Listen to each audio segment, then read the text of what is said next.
Selamat pagi anak-anak dan remaja misioner. Berjumpa lagi bersama Bunda Endang dalam edisi Do Re Mi, doa dan renungan misioner bersama sekami Santo Petrus dan Paulus Argapura pada hari ini, Kamis 14 Desember 2023. Kita berada pada Minggu Advent yang ketiga.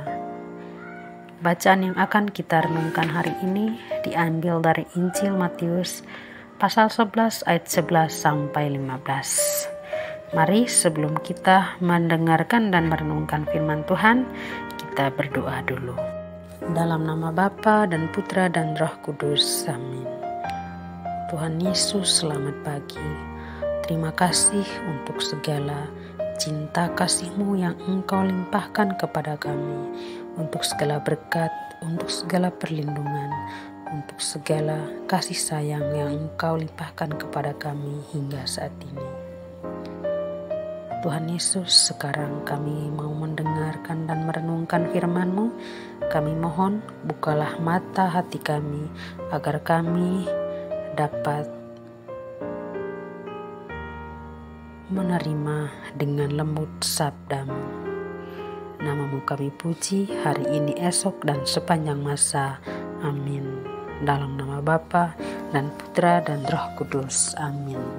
Tuhan bersama-Mu dan bersama Roh-Mu.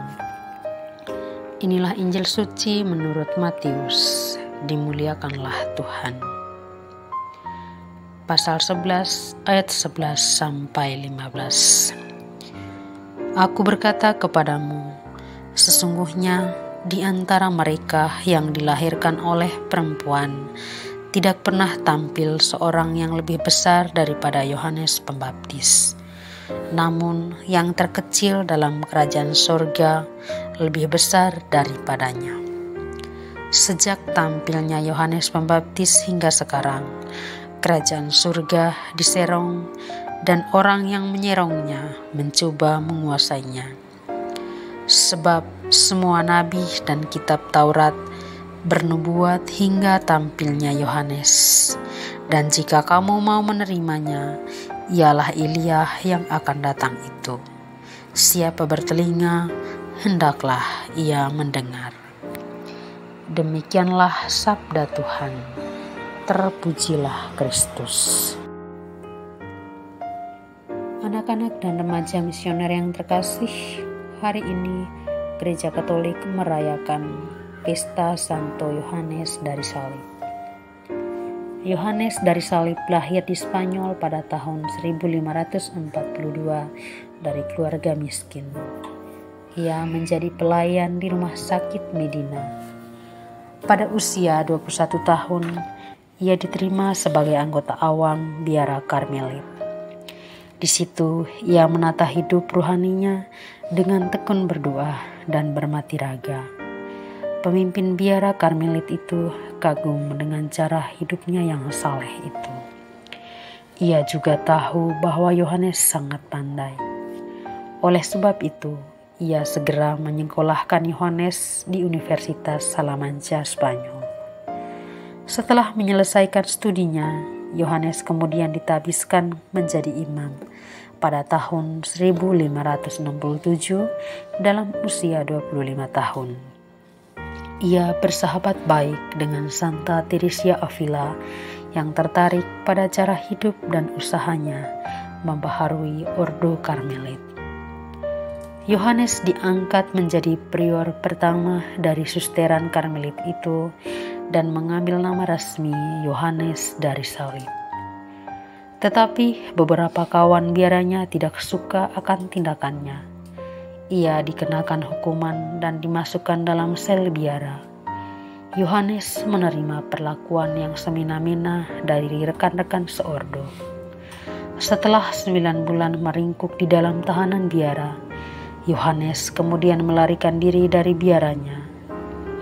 Usaha pembaharuannya itu disalah tafsirkan oleh rekan-rekan seordo. Sel biara itu memberinya pengalaman akan salib penderitaan Yesus. Tetapi berkat pengalaman pahit di dalam sel itu, ia justru mendapat pengalaman rohani yang mengagumkan.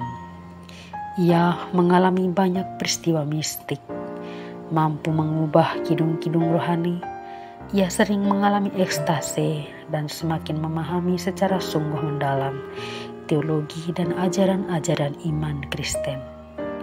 Semua pengetahuan itu diabadikannya di dalam buku-buku yang ditulisnya. Isi buku-bukunya sangat mendalam dan sangat bermanfaat bagi kehidupan membiara.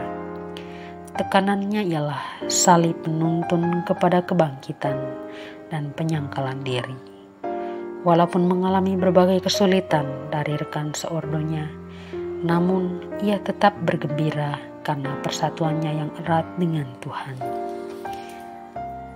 Yohanes wafat pada tahun 1591 dan dinyatakan sebagai pujangga gereja.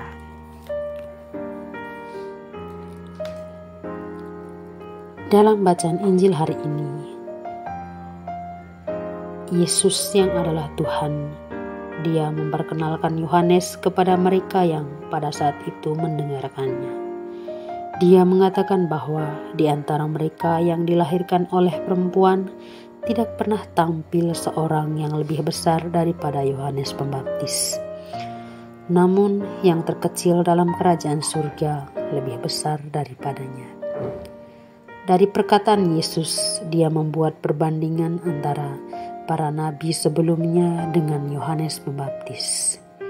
Sesungguhnya Yesus ingin memperkenalkan bahwa Yohanes Pembaptis sebagai nabi terakhir yang akan mempersiapkan jalannya sesuai dengan apa yang disampaikan dalam kitab para nabi dan kitab Taurat, bahwa sebelum Mesias datang didahului oleh seorang nabi yang akan mempersiapkan jalannya.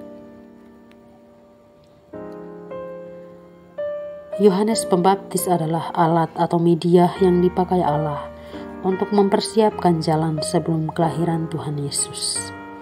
Yohanes yang adalah media berhasil memenuhi permintaan itu. Yohanes Pembaptis sudah mempersiapkan jalan bagi Tuhan melalui pewartaannya. Nah, pertanyaan bagi kita, apakah kita siap dan apa persiapan kita dalam menyambut kelahiran Tuhan Yesus? Tentunya, pertama-tama yang akan kita persiapkan adalah hati yang bersih dan tenang dan penuh keyakinan bahwa Yesus akan lahir di hati setiap orang yang percaya kepadanya. Yakin dan percaya dalam Dialah melalui sabda-sabda yang telah kita dengarkan selama ini memampukan kita menaruh kepercayaan bahwa Yesus itu sungguh-sungguh anak Allah.